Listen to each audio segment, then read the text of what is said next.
Now we're turning to the next section, the last section, which is on equalities and human rights. Can I call Amendment 54 in the name of Ruth Maguire, grouped with Amendment 59? Ruth Maguire to move Amendment 54 and speak to both amendments in the group. Thank you, Presiding Officer. We know that those already facing inequality are most likely to be negatively affected by COVID-19, with increased risk of facing financial and physical insecurity.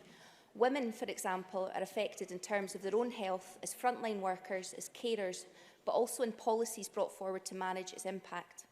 Periods of isolation and social distancing can exacerbate women's experiences of domestic abuse, effectively trapping them in unsafe situations with limited access to vital support and escape. Presiding Officer, as of 31st March, 7 women have been murdered in their own homes. This is a serious matter. I want to praise the Scottish Government's decision to fund Scottish Women's Aid and Rape Crisis Scotland to ensure that key services they provide are maintained.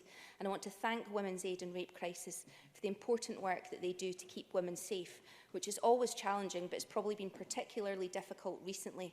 I want them to know that they're valued, respected and supported. This amendment creates a duty on ministers to have regard to opportunities to advance equality and reflects mainstreaming obligations under the Equality Act 2010.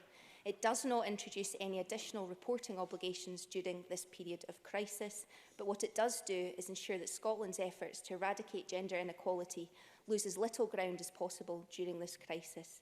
I move Amendment 54 in my name. Thank you very much.